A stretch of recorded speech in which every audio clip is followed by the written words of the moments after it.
Bonjour, alors aujourd'hui présentation d'un kit Tamiya au 1/35e. Il s'agit, comme vous le voyez, du T-Rex, du Tyrannosaurus Rex. Il s'agit d'un kit qui est sorti a priori en 1993 par Tamiya. Je pense que c'est en rapport avec la sortie d'un film que tout le monde connaît qui est Jurassic Park, mais je n'en ai aucune preuve.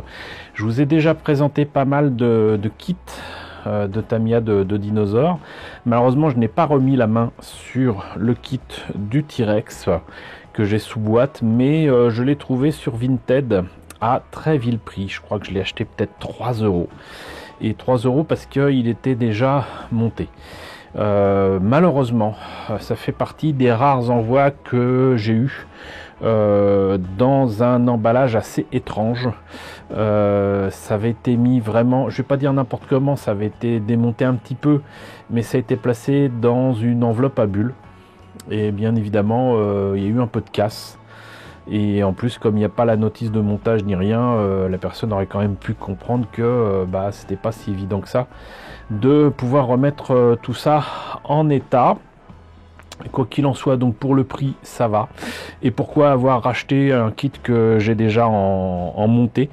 Tout simplement parce qu'en fait, ce kit de dinosaures de Tamiya est proposé avec des options. À savoir que il est proposé au moins avec la bouche ouverte ou fermée. Et il me semble que il y a une autre version pour la pose des pattes, mais des pattes postérieures, mais je n'ai plus de certitude à ce niveau-là. Tout ce que je sais, c'est que en tout cas, ça me permettra de faire du coup les deux versions. Mais surtout, je tenais à vous présenter ce kit parce que je le trouve absolument superbe et qu'il est plein de belles qualités. Alors déjà, pour rappel, les précédents kits de dinosaures que je vous ai présentés, il y avait une gamme qui s'appelle Diorama 7, puisqu'en fait des maquettes de dinosaures Tamiya en a fait bien avant 1993. D'ailleurs, au passage, le T-Rex qui a précédé celui-ci était très proche de la pose du T-Rex de Airfix que je vous ai présenté il y a des années. La boîte le prouve. Il y a donc des vieux kits de Tamiya qui représentent les dinosaures de façon assez étrange et tel qu'on se les représentait en tout cas il y a des années. Mais surtout les Diorama 7 de Tamiya permettent de relier en fait les dioramas entre eux. Et du coup, en fait, il y a de fortes chances que ce diorama puisse être relié à celui du Styracosaure, je crois. Il doit y en avoir un autre avec peut-être, je crois, un iguanodon, un truc comme ça, je ne sais plus. Mais en tout cas, il y avait tout un tas de dioramas. Et ils sont a priori donc... il est possible donc de les mettre ensemble. Et je trouve cette option absolument fabuleuse. Vraiment très sympa. Et j'ai hâte de voir ce que ça peut donner. En attendant, donc ça a été monté par la personne qui me l'a vendu tel quel. J'aimerais dire proprement, mais on voit quand même ici les défauts du kit. Du coup là, quand même, la jointure entre les pièces qui est quand même très visible ici également. Mais rien qui ne puisse être modifié avec un petit peu de poutis. Ce qui est rigolo aussi, c'est que pour le faire tenir correctement, en fait, il est nécessaire de mettre une tige en métal. Tige en métal qui tient là-dessous avec là, donc un boulon qui permet à donc cette tige en métal de tenir correctement. Voilà, et en dessous, par contre, il n'y a pas moyen de faire tenir correctement. Ça c'est un autre aspect que je trouve absolument génial dans ces Diorama 7 de Tamiya. Les plantes de la préhistoire là, c'est pas des fougères, je sais pas si c'est des palmiers, mais ça tient à peine.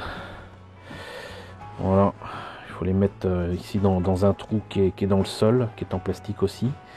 Mais ce qui est rigolo, c'est que du coup les feuilles sont en papier, qu'il faut les découper soi-même si je me rappelle bien, donc ils ont pris soin de le faire. Par contre, très clairement, les tiges en métal qui sont fournies avec le kit, qui permettent de tenir les feuilles, bah ça tient pas, donc je devine que ça n'a pas été collé avec de la super glue, enfin j'espère, et du coup ça tient pas, voilà.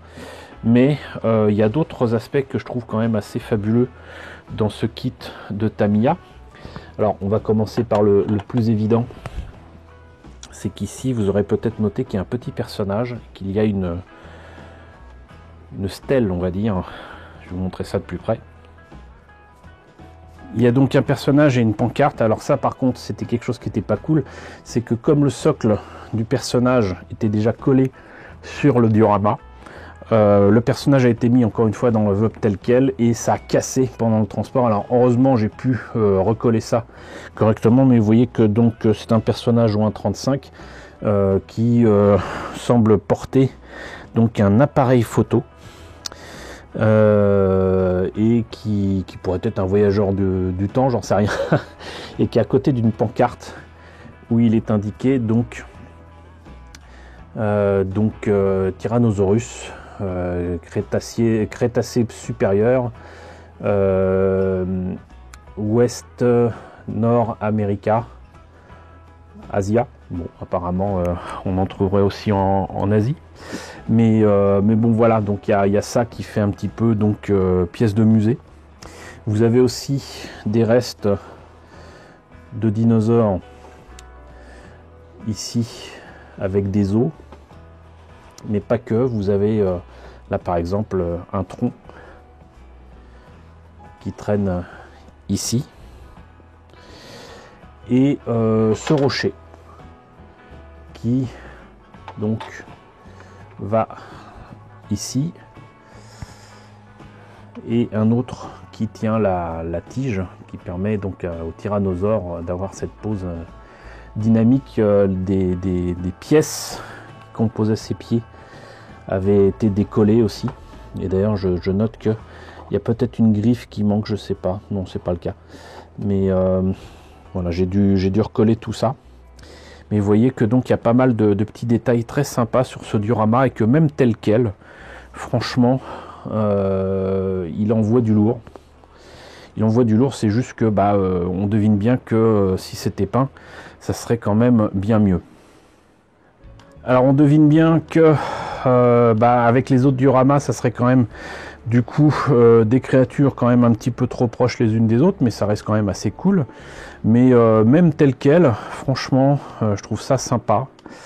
Et je me dis que, mis à part peut-être le fait de devoir recoller chaque tige de métal avec les feuilles, avec la colle qui va bien, pas forcément de la super glue d'ailleurs, hein, parce que ça risque d'abîmer le papier crépon d'ailleurs je crois. Pour le reste, la peinture pourrait être entre guillemets relativement aisée. Il y a un nombre de détails de fou quand même sur ce brave tyrannosaure. Le cloaque est présent, la texture de la peau voilà, est absolument magnifique, à part donc encore une fois donc la jointure entre les pièces qui est un poil trop visible. Il n'y a pas de colle qui dépasse, c'est déjà pas mal. Ça a été collé correctement, ça a été monté correctement, voilà, mais c'est clair que si c'est pas peint, ça le fera pas. Et puis donc la tête de ce brave tyrannosaure, voilà, avec ses dents, sa langue et tout. Franchement, une belle pièce, et ça aurait été dommage de passer à côté.